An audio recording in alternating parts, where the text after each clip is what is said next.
Today I'll be talking about the generosity of freedom from fear. So we've been talking about generosity for the past few weeks, and this is a theme that I like to return to frequently. So if you've heard me speak on this, then see if you find something new and fresh today.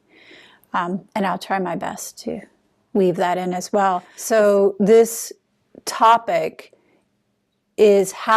explores how can we, as a practice of generosity, offer freedom from fear.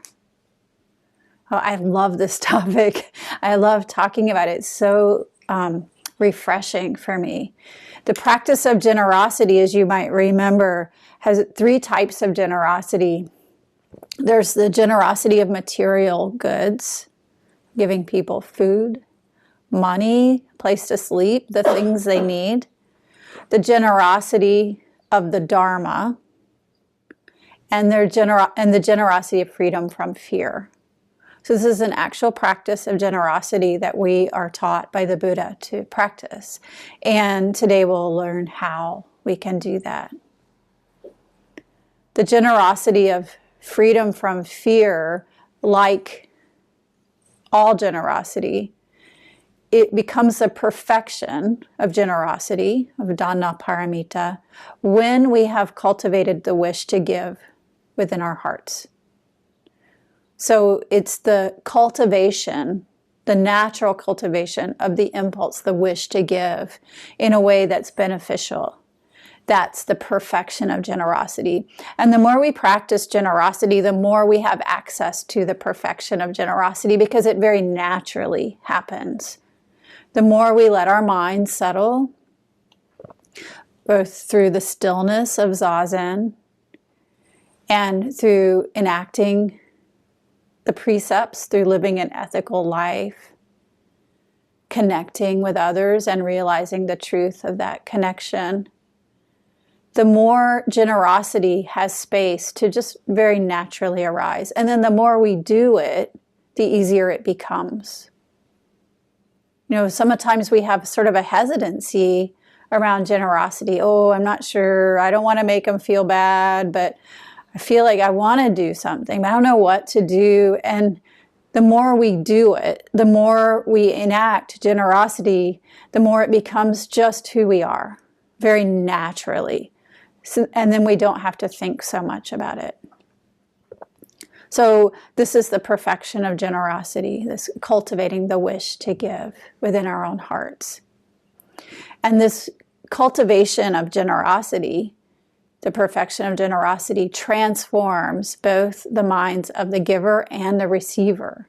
There's an alchemy between giver, receiver, and gift that lets us know these are not separate. They're all connected.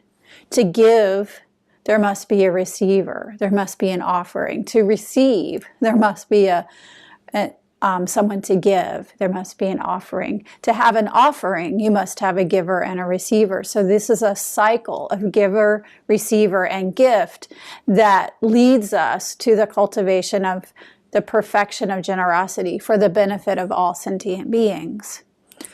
Generosity, as you might remember, is the foundation of all practice, of all Buddhist practice. Without the cultivation of generosity, our spiritual practice, and not just Buddhist, any spiritual practice, cannot grow. It's the foundation for how we are together as human beings in this world. So this is really important to cultivate. And the way we cultivate it is we learn about it, and then we stretch. We find our edge. Well, I think I can do this much today. Earlier today, we were doing loving kindness practice. Sometimes when we're doing loving kindness practice, we find our edge. I can't do more than this today. When you find it, give yourself some space. Okay, that's today. But then stretch just a tiny bit more. Not so much that you're overwhelmed and you'll never do it again, but just a little bit more. If you have the impulse to give a thing to somebody in need, give them just a little bit nicer than you plan to do. But not like, you know, so nice that they're uncomfortable receiving it and you're uncomfortable giving it. So you have to know where the edge is before you're able to stretch it. So as we practice, we can learn where is our edge, and then we stretch just a little bit.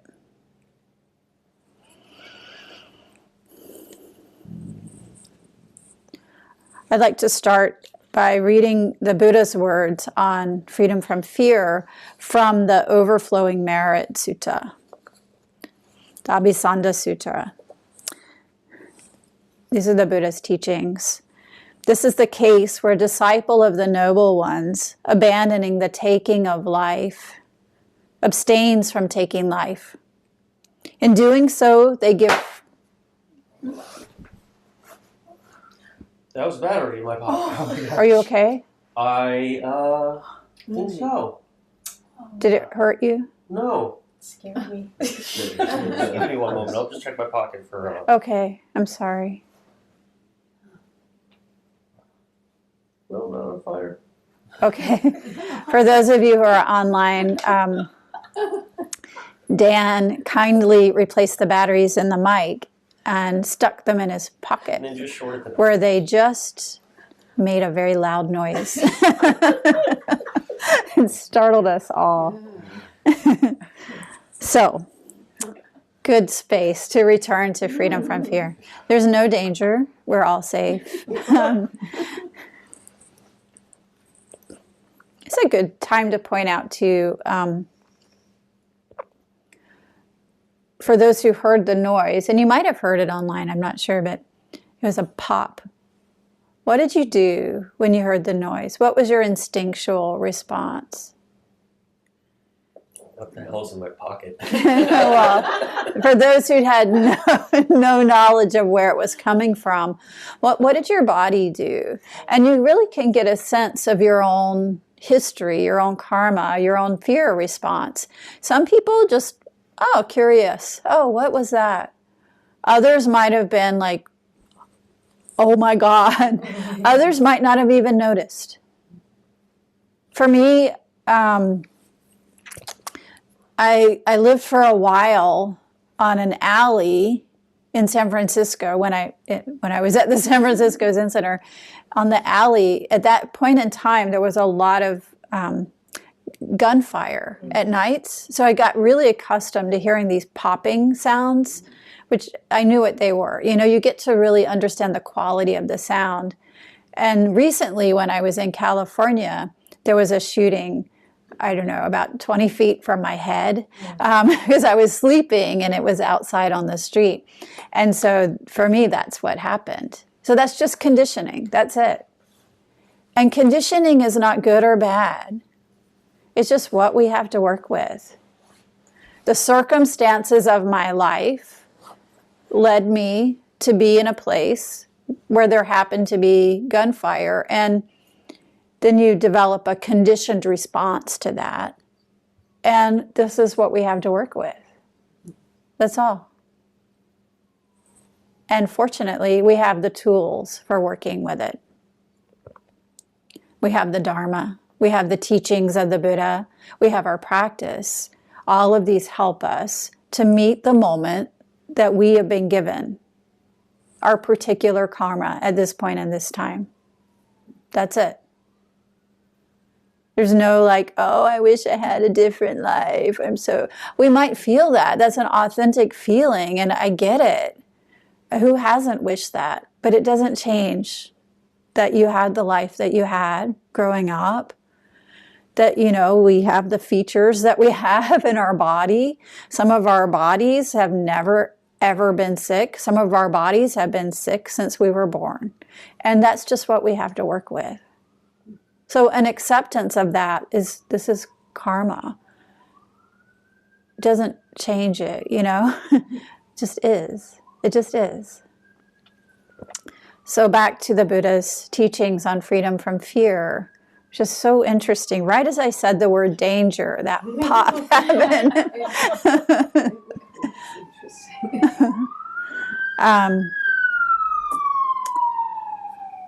from the Overflowing Merit Sutra. There's the case where a disciple of the noble ones, abandoning the taking of life, abstains from taking life. In doing so, they give freedom from danger, freedom from animosity, freedom from oppression to limitless numbers of beings. In giving freedom from danger, freedom from animosity, freedom from oppression to limitless numbers of beings, they gain a share in limitless freedom from danger, freedom from animosity, freedom from oppression. This is the first gift, the greatest gift, the original, long-standing, traditional, ancient, unadulterated from the beginning, that is not open to suspicion, will never be open to suspicion, and is unfaulted by knowledgeable contemplatives and Brahmins. In other words, the more we practice freedom from danger, freedom from animosity, freedom from oppression, freedom from fear, the more it becomes ours. The more we practice offering freedom from fear, the more our life becomes freedom from fear, free from fear.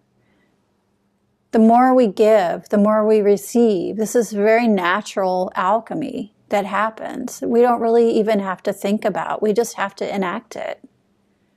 The more we work for a world that's free from fear, the more we live in a world that's free from fear, starting in our own lives, our own homes.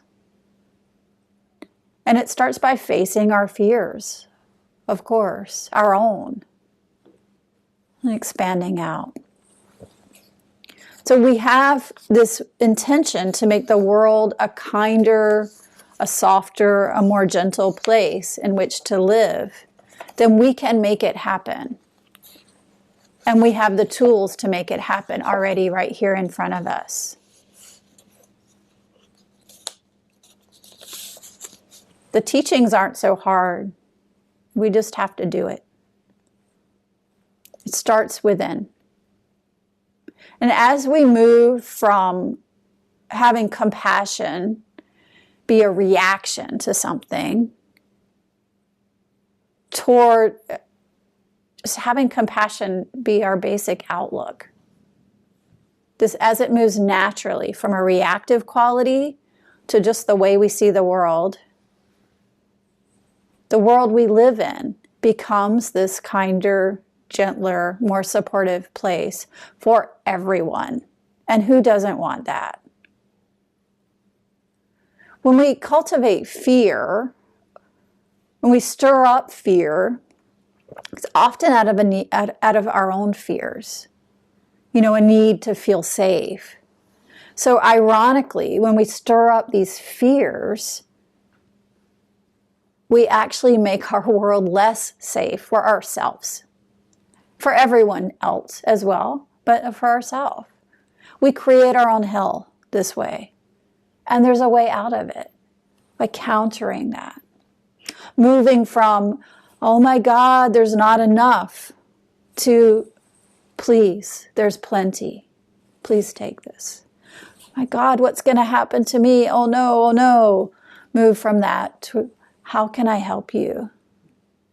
How can I offer you freedom from fear? Moving from, I don't know what to do, to trying, just doing something. Not everything, not being the superhero of the universe, just one moment at a time, meeting this. Switching the outlook toward generosity. Fear is about a self-protection, which of course is focus on me, which is the ego. This me that's so loud and so pervasive. So fear is about me. And countering fear helps us loosen this strong hold that the ego has on us. The ego is a delusion. There is no me separate from you. We are all connected. Fear prevents us from connecting, when what we most want in the whole universe is to be connected. And so this fear that comes up actively prevents that. Fear prevents us from doing things that we love, from being with people we love, from engaging in repair when we've done something wrong out of fear for reaction. Fear holds us back. Fear can make us freeze or feel powerless. The practice of generosity, especially the generosity of freedom from fear, frees us. It's amazing. It's this great gift that we can give to others, which also benefits ourselves. And it costs us nothing. In order to know how to give, we have to really understand ourselves as well. How much do you really need? Sometimes this, fear of generosity comes out of a clutching mentality. How much do I really need? And we talked about this when we were speaking about generosity in the past few weeks. Knowing how much you need is a start. It's a relief. It's an ease. And you have to pay attention to figure it out. Sometimes we have this idea, I need this, and I need this. I need. I remember when I finished college, it was a time where the economy was such that nobody was getting a job. And I was very nervous. I was very afraid. What was going to happen to me? How was I going to make my way in the world and get a job? And how was I going to get money? And how was I going to live and pay off my college debt? I was really terrified by all of my ideas about what could happen. And what I did was I took a work visa in England. I had a job, and it was temporary visa, and I moved there. For the first month, I had just enough money to get my apartment. I bought a 1-month train pass, and I bought a bunch of potatoes and pasta. Really. So you can do this in your 20s, you can do it anytime. I got vegetables that felt filling and nourishing. I had a few more things at that, but not really much else. So I had food. I knew I had food. And I knew I had the train pass, and I had the job. But what I did not have was money. I did not have a salary yet in my hand. So I would go to work. I would come back. I'd, pack my lunch for work. I'd gotten food, so I didn't have to buy lunch. And I'd go to work, and I would come back. And on that train, every now and then I'd see somebody eating a Cadbury something. And I never really had a Cadbury before. I mean, I tried one once, maybe in America, but it wasn't an English Cadbury bar, and I wanted one so bad. And I would look at them eating it and just, I want that. But did I need it? Did I need it? Another thing I would do is, as I walked down the sidewalks, I would look for coins. I never found one. Never. I really wanted one of the heavies. You know, a pound coin is, this one African guy called them the heavies. And I thought that really fit because they're kind of heavy. I never found one, never. But you know what? At the end of that month, I was fine. And I had recalibrated how much I needed to be okay. I was okay. I was healthy. I was safe. I had a place to sleep. I had food to eat. I had a job. And my whole life changed from that. I had less fear around what might happen and more space for what was actually happening because I had recalibrated my edge. And what I found is that, you know, in the words of Whitman, I was larger than I thought. I had stretched. How much do you really need? Living in contentment, cultivating ease, living in the precepts, living an ethical life, refraining from harm, gives us a lot to work with. And generosity naturally comes out of this. Generosity gives us a confidence that I can always give something, a confidence that I know what to do when the situation requires it, a confidence that when you're afraid, I will be here for you. It switches the focus from me to we, to everyone. And it brings us back into the present moment. Again, fear is about what's going to happen, what might happen next, not so much about what's happening now. What's happening now? In this moment, if you're watching this Dharma talk, you're safe. In this exact moment, we're together, you're supported, you're safe. Come back to this moment. Let your mind settle. And pull back from the what ifs.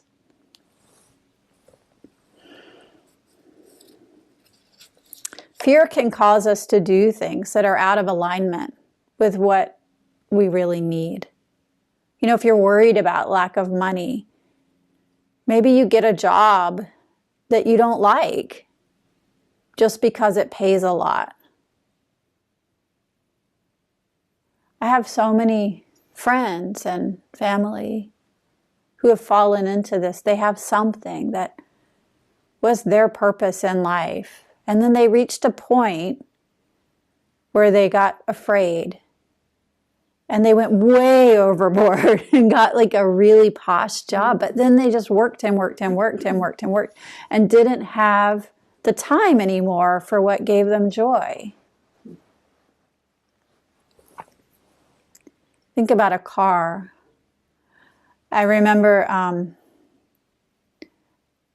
a friend, I'll call them a friend, a family member, they'd gotten this like a big car, like an SUV, when SUVs were first getting really popular. And she said, I just feel so safe in this car. And I was like, I was driving a little bitty car then, a little Honda Fit. And I was like, your car would smash me so fast. Oh, is your sense of your need for safety causing someone else to be afraid or to be unsafe? What about foods? We can get obsessive here. We want to eat well. We want to take care of the planet. We want to be healthy.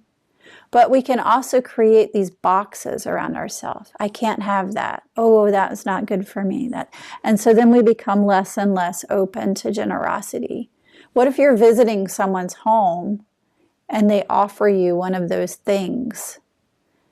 Maybe you're not allergic to it, but you just, it's not in line with what you most want to eat. Do you eat it or not? If you don't, then you're denying them a chance to be generous to you.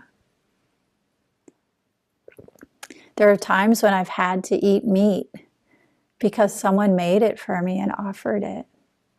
And my teacher was very clear with me when I ordained, even though I had not eaten meat since I was 19 years old. If they offer that, you put that in your mouth and you do it gratefully and you do it with a kind heart. And I did. I never got sick. I was fine. I accepted the generosity of the gift. Even if the gift is weird for you, accept the generosity of the gift itself, the energy behind it.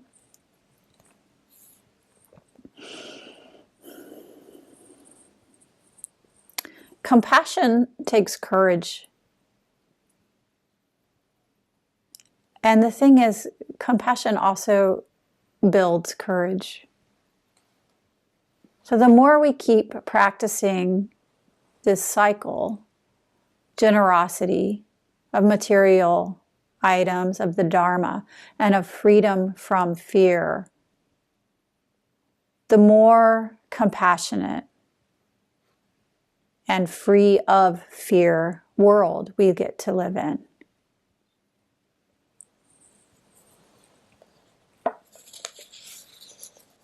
I want to add in something.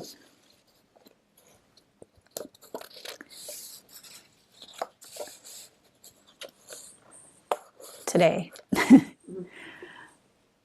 So where I grew up, just across from my dad's office, there was a park. And in the park was a monument. It was called the Four Freedoms Monument. And it was a monument to the person who was supposed to be the first soldier who died, I believe, in World War II. And he happened to be from my hometown. And they made this monument. It's quite beautiful. It has like an angel, with wings looking in the four directions. But I never knew what the four freedoms were. And then I came across it one day when I was visiting the town where I grew up. What are the four freedoms anyway? And this is what they are. So this is my add-on to the talk. It's a speech in 1941 by Franklin Delano Roosevelt. And it's called the Four Freedoms Speech. These are the four fundamental freedoms that people everywhere in the world ought to enjoy. Number one, freedom of speech. Number two, freedom of worship. Number three, freedom from want. And number four, freedom from fear. I was so touched by this. This is a universal truth. In the speech, Roosevelt said, "No realistic American can expect from a dictator's peace international generosity, or true independence, or world disarmament, or freedom of expression, or freedom of religion, or even good business. Such a peace would bring no security for us or for our neighbors. Those who would give up essential liberty to purchase a little temporary safety deserve neither liberty nor safety."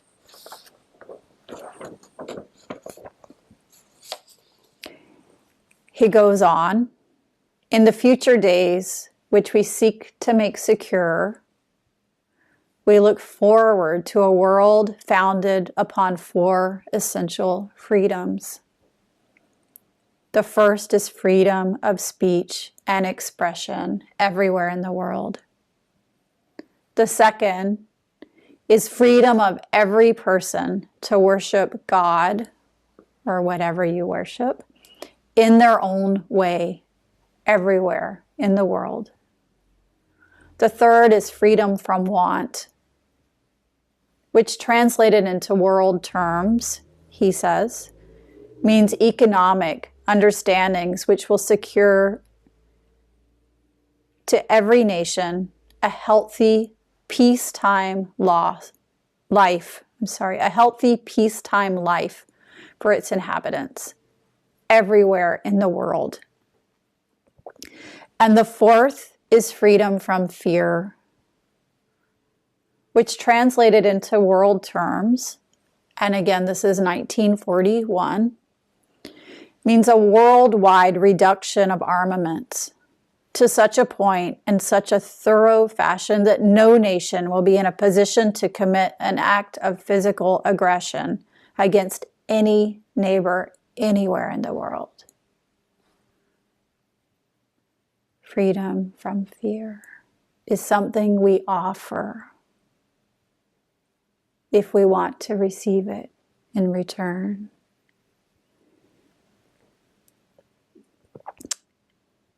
And then he says, that is no vision of a distant millennium. It is a definite basis for a kind of a world attainable in our own time, in our own generation. That kind of world is the very antithesis of the so-called new order of tyranny, which the dictators seek to create with the crash of a bomb.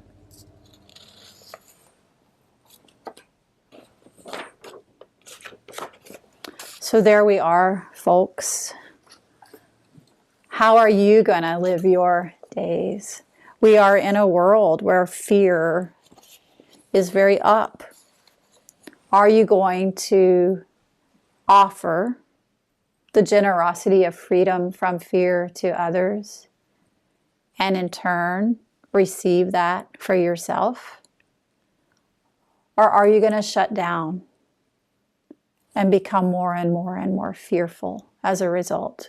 There's a choice.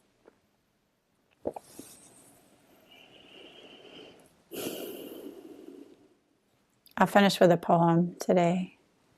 Maybe we need that. It's from Rumi.